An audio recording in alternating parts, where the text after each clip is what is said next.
afternoon, Wednesday the 6th of July, and we're dandering through Carlingford, the village of Carlingford, on Carlingford Lough.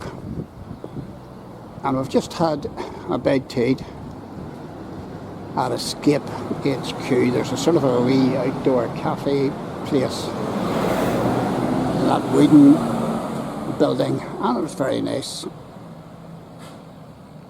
Cup of coffee, cup of tea, and a wee bit of cake.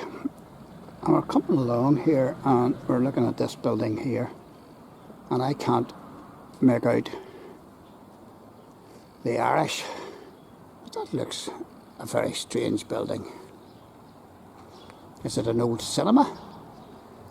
And we've got an old church in beside it.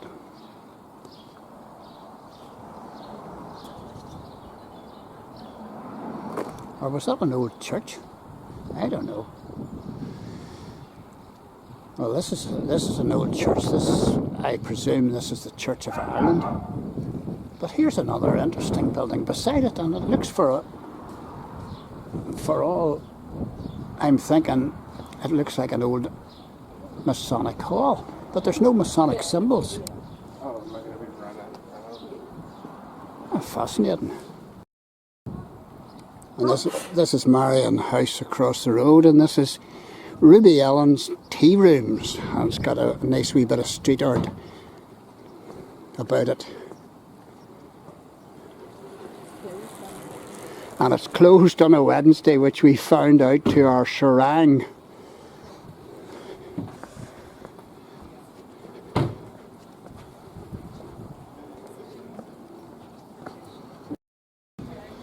And this is Taffy's bar and restaurant, and look what it says. It says, "Welcome to Carlingford's oldest pub." And it also says, "First shipment of wine to Castle 1585. That's quite amazing if that's true.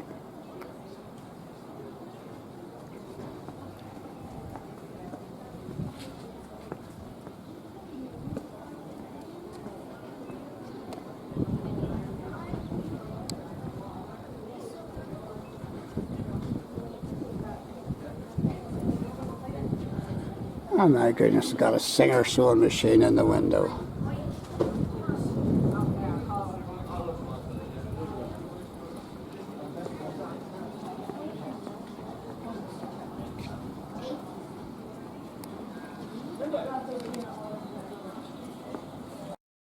And this is O'Hara's, the family grocer. Please use entrance under canopy. This is good.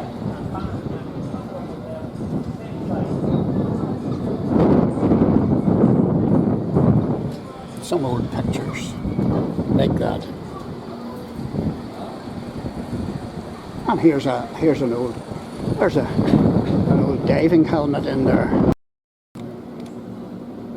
and this is the Mint at Carlingford, and it's a defended townhouse, and it dates from the 15th to 16th century. The name of this fortified house is probably derived from the licence to mint coinage granted in 1467. And this is brilliant.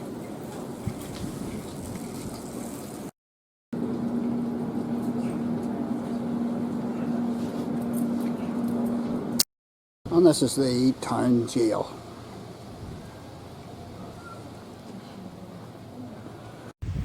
And this is one of the entrances into Carlingford, and this is a special gate, and it was used as a prison, and we'll look at that.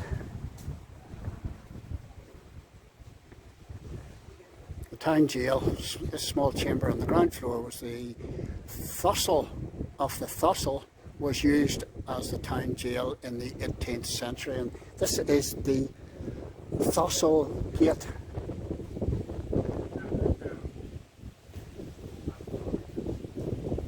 And there's a very, very good map just beside this of the whole town.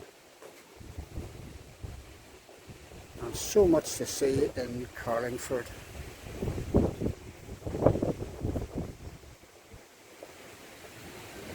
The Abbey marked on.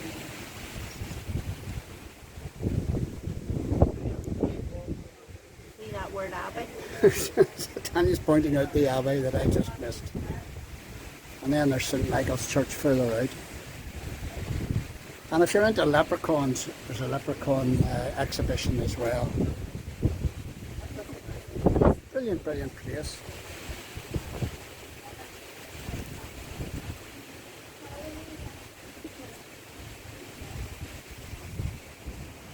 So full of history. And this is the Heritage Centre in Carlingford with an ancient graveyard.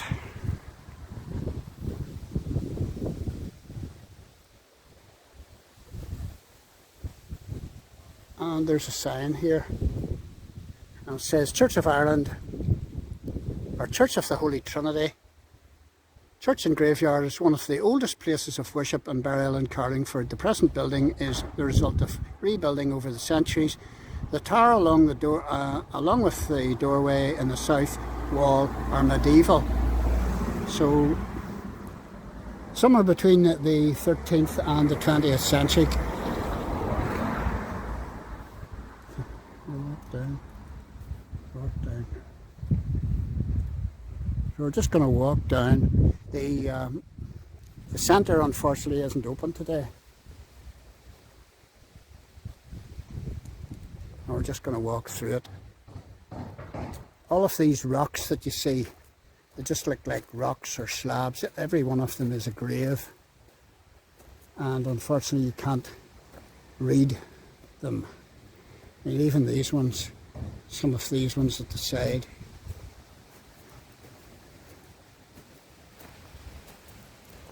There's one 1740. Wow.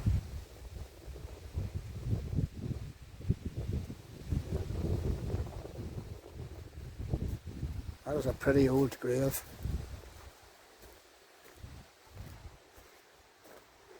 Oh, it's a beautiful day here in Carlingford. And it's quite a lively town. It's quite a historic town. There's an abbey over there, and it dates from 1539 when Henry VIII dissolved the Irish monasteries, and it became a fisherman's accommodation. Unbelievable. There's so much to see here. There's the lough. And we're opposite, if you go over onto the other side of the lough, you're onto Warren Point and Rust River. And there's a ferry service in the summer. There's a headstone completely split. That's slate.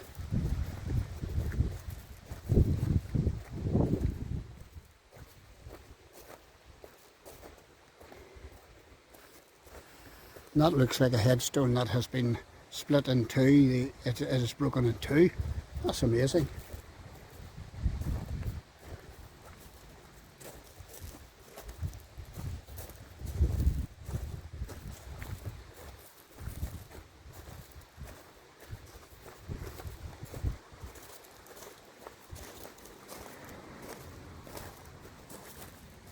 Brilliant place if you're into history.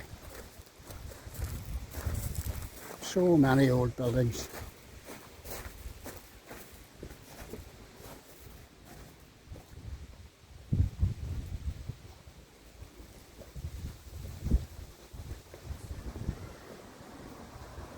And we've just discovered a Carlingford Village's Market Square. And look at this. Wee stream running down the street. And we've got a very, very old bench here. And it says, the Market Square, this square has been the centre of commercial and social life of Carlingford ever since it was laid out in the early 13th century. Documentary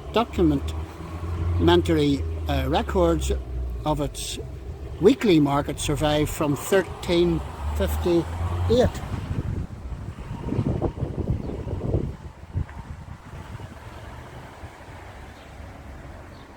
I don't think too many of the houses here would have dated from that time, but maybe the wee stream would have, don't know. And here we are in Carlingford again, and we've got a special sculpture, and this sculpture is dedicated to Thomas Darcy McGee, would you believe? Born April 13th, 1825, Carlingford, County Louth, Ireland. Died 1868, Ottawa, Canada. Plaque was presented to the Taoiseach, Seamus Lamass, by the Prime Minister of Canada, the Right Honourable John G. Diefenbaker, on behalf of the government and people of Canada, to commemorate a distinguished son of Ireland who became one of the founding fathers of the Canadian nation. My goodness, can any good thing come out of Carlingford? Well, obviously it can. And here he is, top man in Canada, but born in Carlingford. Well, we've got an interesting building here. This building was probably one of the 7 castles or watch houses listed in Carlingford in 1667. House incorporates the lower stories of a fortified tower house. And here it is a wee bit further back. And here it is from across the street.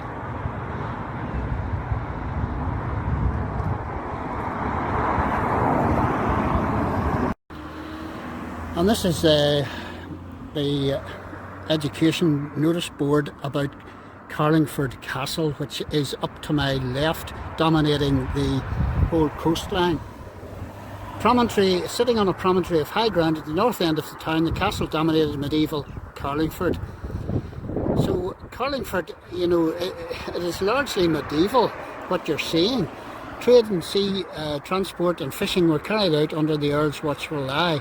The southern tower with its chamfered upper walls provided additional cover to the base of the castle. The sockets of an earlier defensive platform or hoarding which projected beyond the wall survives at battlement level. The narrow window loops are a feature of the 13th century castle.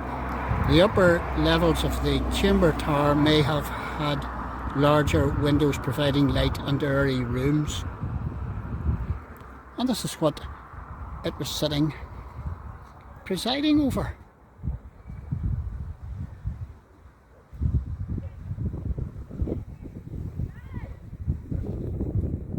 Carlingford Castle.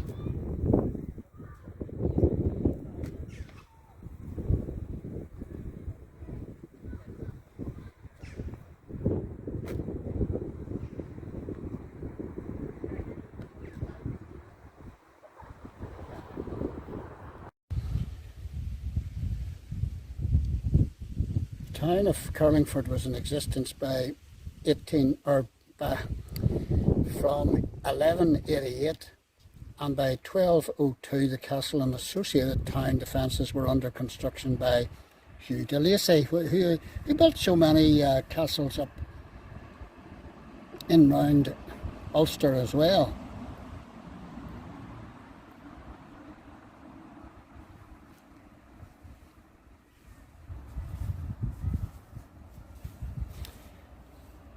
Holy Trinity Church stood outside the walls, and beyond it was the Dominican Abbey, founded in 1305.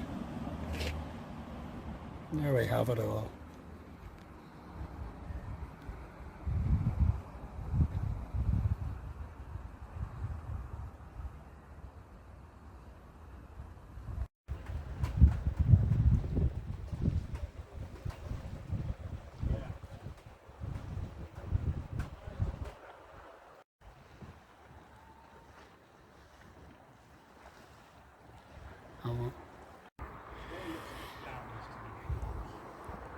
This is the castle once again, from the back end. We're seeing this opening here, which is here.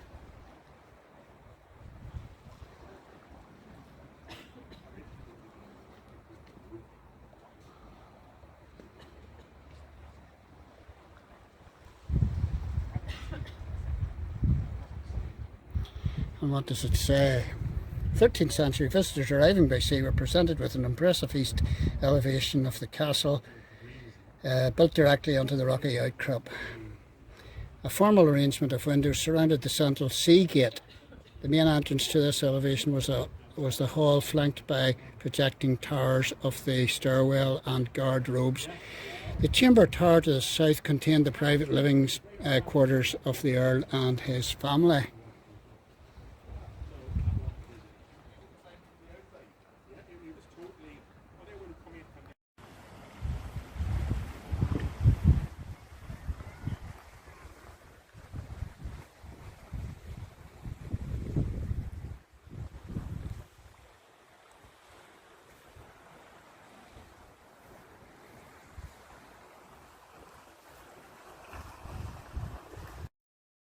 And this is a photograph of John de Lacy's Carlingford Castle, and it's in our hotel bedroom, taken from the sea.